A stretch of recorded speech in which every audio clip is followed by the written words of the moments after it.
Okay, welcome. This is an introduction to AMEA for potential members. And I just want to explain how AMEA is a network for accelerating professionalization of farmer organizations.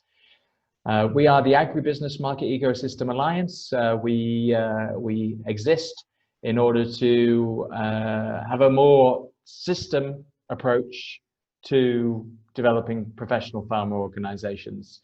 It's about no more reinventing the wheel. We have hundreds of projects in various countries around the world which deliver services in a fragmented, expensive, unsustainable way. The farmer organization is at the nexus of all these different wheels, as you see, and they're all offering services, some technical assistance services in one way or another.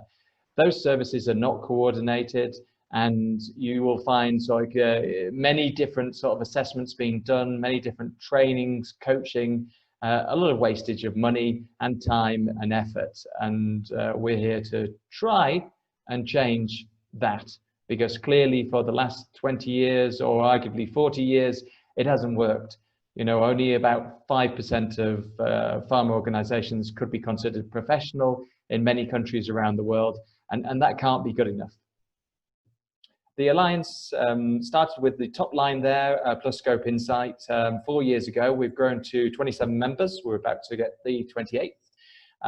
We're not looking at hundreds of members. We're looking at members who really come in ready to commit their time, their resources, and work together collaboratively and look for those system change opportunities. What do we talk about systems change for? Well, in AMEA terminology, it's called the AMEA Framework. Fairly straightforward, I think, to understand. Not so easy to implement because everything is contextual. So it's definitely not intended to be a top-down approach. It's for use in each country to look for opportunities to improve the system as it stands. So first of all, the box number one, it's AMEA has developed global guidelines through a process called the International Workshop Agreement, number 29. It's part of the ISO process. You will see on the ISO website, IWA 29 is there, and you can download it and use it in your programs right now.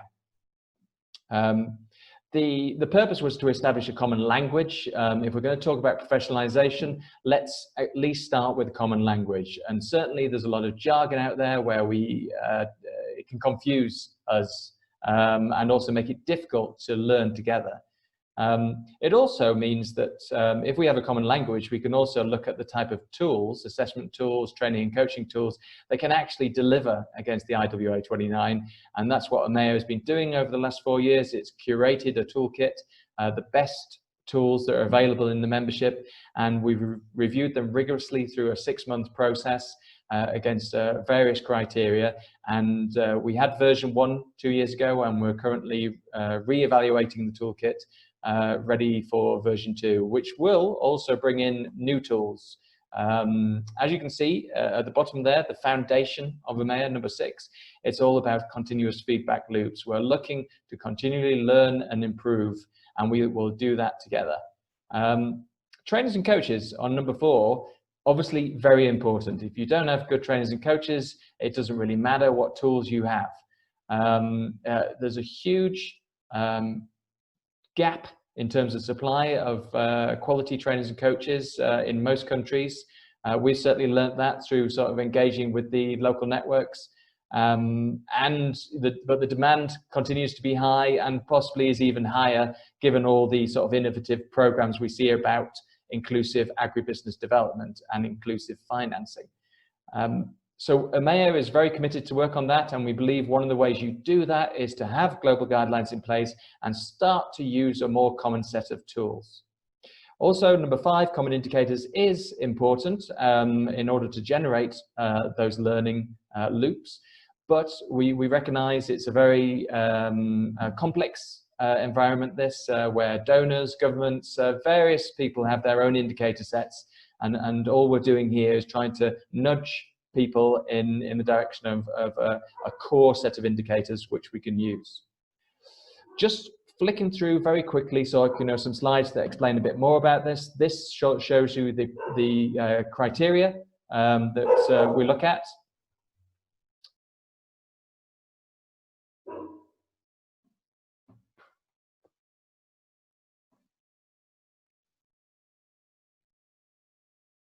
So let me explain a little bit more, but very quickly, because I know you haven't got that much time to watch this. The global guidelines is broken down into these different parameters, and we do have a summary of the global guidelines, which we're happy to share with you. In order to get the full IWA 29, you have to buy it from ISO, not very expensive, less than 100 euros, certainly when you look at in the context of the many program budgets. Just that box at the bottom, it demonstrates the credibility of the IWA 29. NEN, who are the Dutch Standards Agency, who supported us in this, said it was the most comprehensive process they'd seen. It probably was the cheapest as well. Members brought in their resources, their time, their venues, they're bringing in their stakeholders and partners to participate in this process. And so we ended up with 221 participants over 51 countries. Certainly a credible start for that IWA. The tools and curricula are broken down into assessment tools on the right-hand side, the blue columns, and the curricula for training and coaching on the left-hand side. You've got IFC, CTA, ICRA, ACDI, VOCA, and Scope Insight all contributing their tools to this toolkit. And as I say, they've been evaluated over a very rigorous 6-month process. They all do different things. You can see a little bit of an example of that, and we have a more comprehensive toolkit guide which we can share with you to enable you to decide which tool to use. Obviously, the tool varies based on the farm organization development, but also the context that you're working. In terms of expanding use of the tools, AMEA has been relatively successful, I would say. I mean, nearly 1,500 farmer organizations using the tools, 2 million farmers it's reaching, 3 continents, 21 countries. It's good, but it's still the tip of the iceberg. And that's where we see huge potential for growth. And also with growth comes shared learning. The trainers and coaches, this sort of just emphasizes the huge gap between supply of good quality trainers and coaches and demand. Less than 100 trainers and coaches in the AMEA hub, concentrated in just a few countries where sort of these tools have been used more extensively and for a longer period of time. This is a huge area which we're going to work on over the next 5 years and longer. The indicator set, this is what it looks like. As I said, not mandatory because we know that there's other sort of drivers for choosing indicator sets, donors particularly, but this is what we would recommend to members, and they hopefully will use them. At the heart of AMEA is sort of collaboration learning, leading to system change. The way in which we stimulate that collaboration and learning, it's case studies, which we're developing every single year. This year we collaborate with FAO and IFPRI on an even deeper dive into sort of West Africa and IFC projects over there, looking at cotton and cocoa. Convenings, we do that, global, regional, local, and that depends on member interest, what we will talk about. And then obviously we will have strategic partner engagement to sort of bring in viewpoints from other networks quite often. So we work with Andy, CSAF, SAFIN to sort of bring in other perspectives and develop collaboration with them as well. SEEP was the most obvious one, so like recently, where we've got a network-to-network collaboration running right now. Tool evaluations is an important process. You learn a lot from sort of engaging in reviewing a tool using a very rigorous process, and it has helped members. We've seen it to sort of really think about, so like, what are my tools like? Should I be using these tools? You know, can I sort of learn anything from what these tools are trying to do? And then, sort of, you know, a lot of work in the first 2 years was global level, but the test is when the rubber hits the ground, and the ground level for us is local networks now. Local networks bring sort of members together to develop a shared learning agenda, but also sort of to work on those system change ideas. We're in Ethiopia, Kenya, Uganda, Ivory Coast, and Honduras came on this year. we expect to expand. In terms of expansion, this is what it looks like. Honduras obviously should be an X now because they've come on. The other green parts are where there is a critical mass of AMEA members already present in those countries and that we see potential. However, we will not move forward to create a local network unless members in that country want it. They have actually requested it. So, for example, Honduras took probably 12 months to decide to, yes, okay, we're ready to become a local network and collaborate closely together. And that's it. It's got more chance of delivering something tangible, meaningful, and also sort of sustaining if we have that commitment at the start. This is the next 3 years for AMEA. Outcome 1 is more about sort of strengthening what we do, the learning loops, going into global guidelines, eventually becoming a full international standard, the improvements to the toolkit, also working on sort of the BDS provider hub, addressing that supply and demand gap. Outcome 2 is more about agri-finance and really working with other networks which are working on agri-finance issues because we don't want to replicate. So we're working with SEEP, ANDI, CSAF, SAFIN to figure out how do you generate a more efficient pipeline? Because at the end of the day, right now, a lot of capacity building projects don't even understand what available financing mechanisms are out there. And the financing mechanisms don't understand why they don't have a pipeline and how it is so difficult to find good investable projects. And so we want to work to sort of bridge this gap.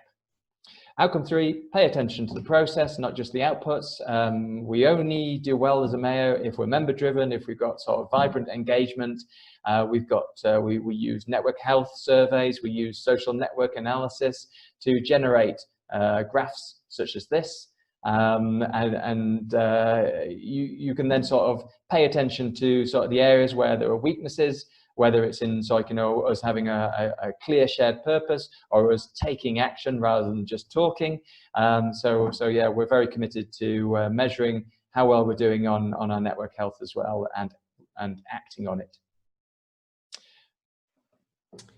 So AMEA's added value to you. This is what you're considering when you're thinking about membership. We would argue that we will enable you to accelerate the development of the farmer organizations you work with. Surely you have a better chance of doing this if you're working with proven tools. And also, it's always a learning process, isn't it, on how to develop farmer organizations.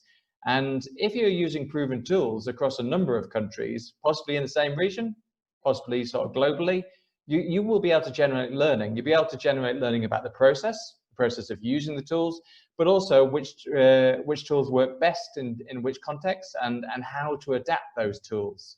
And you will be doing that within the AMEA network. You'll be doing it with tool owners. So you're not doing this all by yourself. You're able to work with others, and that should accelerate the use and adaptation of the tools, and it should accelerate the development of the farmer organizations you work with.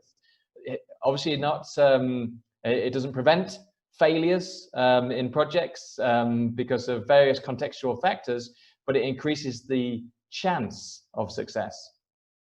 Also, secondly, you increase your competitive edge. If donors and other funders see you as being part of AMEA, see you as being part of a network which enables learning and sort of is always looking to work with other strategic partners, in access to finance, in the government, in private sector, if they see that, then they know that you're going to be more innovative. People who are in networks are more innovative. It's clearly proven. And this is a network that offers that to you. Also, if you, in terms of the third proposition, if you are also saying, look, we're part of AMEA, we're not just delivering better farmer organizations, we're actually able to contribute to the development of a better system, then I would think that should be valued by the people who fund you, but also by yourselves. I mean, if you've been working in this area for 20 years or more, I'm sure there's a level of frustration in terms of what's happened. I mean, if only 5% of farmer organizations are professional, it must hurt a little bit. And that, for me personally, is the drive to do this. I mean, we've got to do something differently, and we cannot do it alone. So that would be my proposition to you. Join AMEA and be part of something bigger.